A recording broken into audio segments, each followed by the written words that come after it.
గత 2 రోజులుగా మరొక్కసారి మహారాష్ట్రలో ఒక కొత్త వ్యాధితో వ్యక్తులు ఎఫెక్ట్ అవుతున్నట్టుగా, ఒకరు చనిపోయినట్టుగా మనకు వార్తలు అందాయి. దాని ప్రకారం చూస్తే ఇది జీబీ సిండ్రోమ్గా మనం చెప్పుకోవడం జరుగుతుంది. జీబీ సిండ్రోమ్ కొత్తది కాదండి. ఇది గత ఎన్నో తరాలుగా వ్యక్తుల్ని ఈ యొక్క బాడీలో ఉండే రోగ నిరోధక శక్తి ఏదైతే ఉంటుందో, ఇమ్యూన్ సిస్టమ్ డిరైల్మెంట్ వలన ఈ వ్యాధి గత ఎన్నో డికేడ్స్గా మనం చూస్తున్నాం.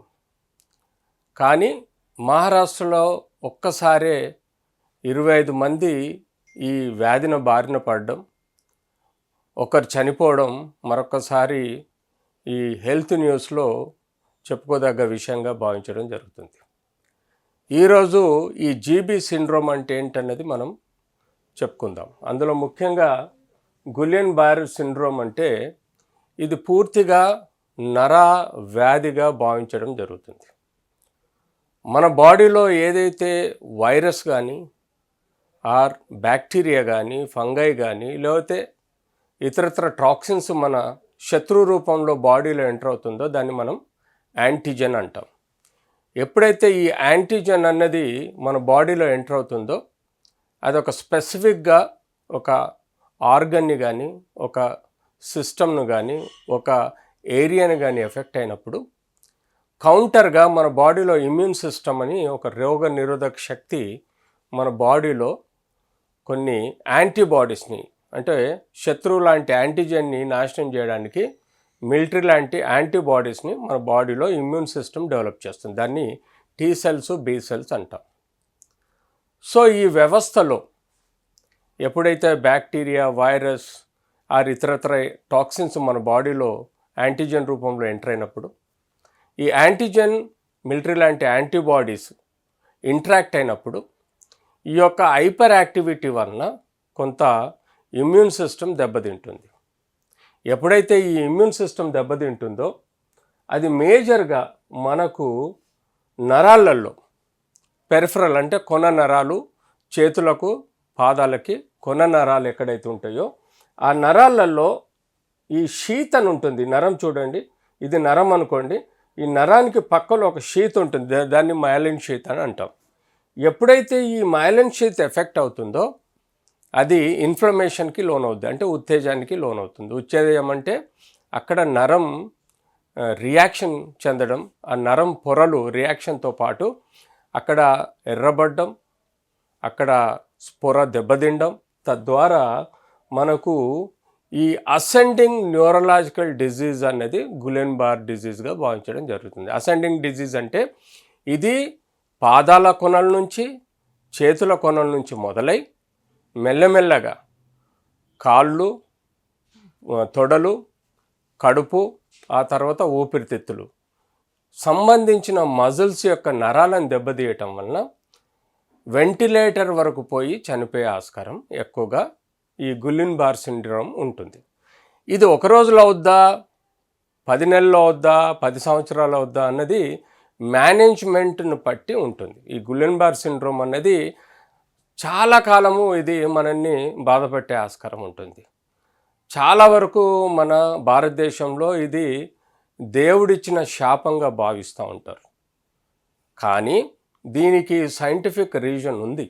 మన బాడీలో ఉండే రోగనిరోధక శక్తి హైపర్ యాక్టివిటీ వలన యాంటీజెన్ యాంటీబాడీస్ అన్నది ఓవర్ యాక్షన్ వలన మైలిన్ షీత్ అన్నది దెబ్బతింటం వలన మనకు బాడీలో ఈ యొక్క చేంజెస్ కనపడతాయి.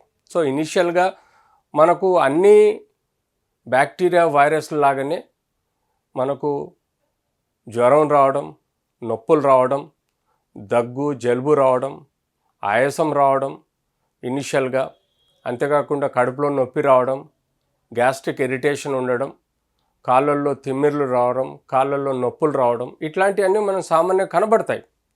కానీ దీన్ని మనం గుర్తించడం ఎలా? ఇప్పుడు డయాబెటిక్ అయితే కేవలం పాదాల వరకే నొప్పి ఉంటుంది, ఎన్ని సంవత్సరాలైనా, న్యూరోపతి అంటాం. ఇతరత్ర పెరిఫరల్ డిజీజెస్లో కూడా మనం స్పెసిఫిక్గా మనకు ఎఫెక్ట్ చూస్తాం. కానీ ఈ గుయిలెన్ బారె డిజీజ్లో మనము ప్రోగ్రెసివ్ ఉంటుంది, అంటే కింద నుంచి పై వరకు ప్రోగ్రెసివ్ ఉంటుంది. మనం ఎన్ని మాత్రలు వేసినా మనకి ఏం తేడా కనబడదు. ఎంత ట్రీట్మెంట్ ఇచ్చినా మనకు తేడా కనబడదు. విచిత్రంగా ఉంటుంది. అరే ఏంటి, ఎన్ని మందులు వాడినా, ఏం చేసినా, యాంటీవైరల్ ఇచ్చినా, యాంటీబయాటిక్ ఇచ్చినా, స్పెసిఫిక్ కేర్ ట్రీట్మెంట్ ఇచ్చినా అసలు రిజల్ట్స్ ఏం కనబడదు. రోజు రోజు నరాల వీక్నెస్ పెరుగుతూ ఊపిరితిత్తుల కండరాలకు చేరినప్పుడు ఊపిరాడడం కష్టమవుతుంది కాబట్టి వెంటిలేటర్ మీటర్ పెట్టాల్సి వస్తుంది. ఇది గుండెకు కూడా దెబ్బతీస్తుంది, మెదడుకు కూడా దెబ్బతీస్తుంది, బాడీలో ఉండే అన్ని అవయవాలను కూడా దెబ్బతీసే మల్టీ ఆర్గన్ ఫెయిల్యూర్లో పోయి చనిపోయే ఆస్కారం ఉంటుంది. సో ఇది ఎందుకు వస్తుంది అనేది మీకు చెప్పాను. ఇది ఏం చేస్తుంది, ఎలా లక్షణాలు ఉంటాయి అనేది మీకు చెప్పాను. ఇది బాడీలో మనకు ఇట్లాంటి సిస్టమ్ డ్యామేజ్ అయినప్పుడు ఎలా ఉంటుంది, మనకు యూజువల్గా మజిల్స్ ఫ్లాసిడ్ అయిపోతాయి, అంటే మెత్తబడిపోవడం, సన్నబడిపోవడం చూస్తూ ఉంటే మనకు కాళ్ళల్లో తిమ్మిర్లు రావడం. ఇనిషియల్గా తిమ్మిర్లు పారస్థీషియా అంటాము, ఆర్ పారాపెరసిస్ అంటాం, అంటే వీక్నెస్ రావడం. గ్రాడ్యువల్గా పోతూ పోతూ మనకు రెస్పిరేటరీ మజిల్స్ ఎఫెక్ట్ అవ్వడం, పెరాలసిస్ రావడం లాంటి లక్షణాలు మనం ఇందులో ఎక్కువగా చూస్తూ ఉంటాం. సో ఆబ్వియస్గా ఎప్పుడైతే ఇది ఊపిరితిత్తుల కండరాల పెరాలసిస్ డెవలప్ అవుతుందో అప్పుడు వీరిని మనం వెంటిలేటర్ మీద పెట్టాల్సిన అవసరం పడుతుంది. సో అప్పటి వరకు దీన్ని అక్యూట్ డీమైలినేటింగ్ పాలీన్యూరోపతిగా మనం దీన్ని భావించడం జరుగుతుంది. సో ఇందులో చూడండి, ఈ ఎల్లో కలర్ది మైలిన్ షీత్ అంటాం. ఇది ఎఫెక్ట్ అవటం వల్ల మనకు ఈ నరాలు అసెండింగ్ డిజీజ్గా ఉంటుంది. మీరు పర్టికులర్గా దీన్ని ఎలా గుర్తించడము అంటే, నరాల పరీక్షల్లో రిఫ్లెక్సెస్, వ్రిస్ట్ పడిపోవడం, రిఫ్లెక్స్ రాకపోవడం, నీ రిఫ్లెక్స్ రాకపోవడం, అంటే నీకి మనం నీ హ్యామర్తో కొట్టినప్పుడు అది రిఫ్లెక్స్ మనకు కాలు ఆడడం, వీక్నెస్గా ఉండడం, తగ్గడం, మనం ఎక్కువ గిల్లియన్ బార్ సిండ్రోమ్లో ఇది ఫ్యాసిడ్ పెరాలసిస్గా ఉండడం జరుగుతుంది. అలాగే టెండన్ రిఫ్లెక్సెస్లో కూడా మనకు పర్టికులర్గా వీక్నెస్ కనబడుతుంది. సో ఇన్ని రకాల సమస్యల్ని మనం టెక్నికల్గా, క్లినికల్గా డయాగ్నోస్ చేసుకోవాలి. అలాగే మనం దీనికి సంబంధించిన రక్త పరీక్షలు, అలాగే దీనికి సంబంధించిన నర్వ్ పరీక్షలు, అంటే నర్వ్ కండక్షన్ టెస్ట్ ద్వారా కానీ, క్లినికల్ టెస్టుల ద్వారా కానీ, ఆర్ మన బాడీలో ఈ యొక్క సిఆర్పి లెవెల్స్ పెరగడం, ఈఎస్ఆర్ లెవెల్స్ పెరగడం లాంటి సమస్యలను కూడా మనం కన్సర్న్, అంటే సపోజ్ మనకు వ్యవస్థ దెబ్బతిన్నప్పుడు అది సూపర్ యాడెడ్ ఇన్ఫెక్షన్, అది బ్యాక్టీరియల్ ఇన్ఫెక్షన్ కావచ్చు, లేకపోతే వైరల్ ఇన్ఫెక్షన్ కూడా యాడ్ అయ్యే ప్రమాదం ఉంటుంది. తద్వారా కూడా వీళ్ళల్లో రక్తము డిఫరెన్స్ మనం చూస్తాం.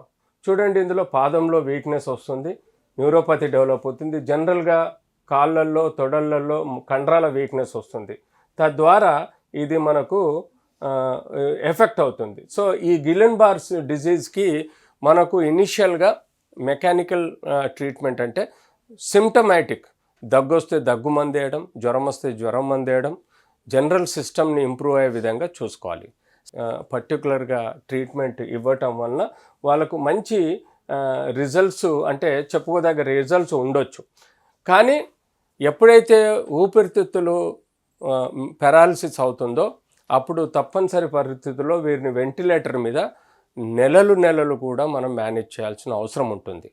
వీళ్ళు ఇంటర్మిటెంట్గా రికవర్ అయినట్టు కనబడి మళ్ళీ ఆ యొక్క పెరాలసిస్ రిపీట్ అయ్యే ప్రమాదం ఉంటుంది. సో వీరిని వెంటిలేటర్ మీద జాగ్రత్తగా మేనేజ్ చేయాల్సిన అవసరం ఉంటుంది. So best immunoglobulins, symptomatic treatment, in case necessary అయితే రెస్పిరేటరీ ఇంటెన్సివ్ కేర్లో మనం వీళ్ళని మేనేజ్ చేయాల్సిన అవసరం ఉంటుంది. సో ఇలా ఈవెన్ ఇది మనం టీకాలు ఇచ్చేటప్పుడు కూడా ఈ టీకాల వ్యవస్థ ఇమ్యూన్ సిస్టమ్ మీద ఎఫెక్ట్ పడుతుంది కాబట్టి కూడా ఈ జీబీ సిండ్రోమ్ అన్నది లక్షల్లో ఒకరిని చూస్తుంటాం. కొన్ని 10 లక్షల మందిలో, 1 మిలియన్ మందిలో ఒకరికి టీకా ఇంజెక్షన్ల వల్ల కూడా ఈ యొక్క ఇమ్యూన్ సిస్టము డ్యామేజ్ అయ్యే ప్రమాదం మనకు కనబడుతుంది. సో ఇలా మనం చెప్పుకుంటూ పోతే ఈ గులెన్ బార్ సిండ్రోమ్ అన్నది ఒక అన్ఫార్చునేట్ డిజీజ్గా భావించాలి. ఇది ఒకసారి వస్తే మనల్ని వదలదు. అంతేకాకుండా దీనికి ఎక్కువగా మేనేజ్మెంట్ సిస్టము, ట్రీట్మెంట్ సిస్టమ్ చేయాలి. కాస్ట్లీ ఇంజెక్షన్స్ కూడా మనం ఇవ్వాల్సి వస్తుంది. తద్వారా మనం వీరిని రికవర్ చేసే ఆస్కారం ఉంటుంది.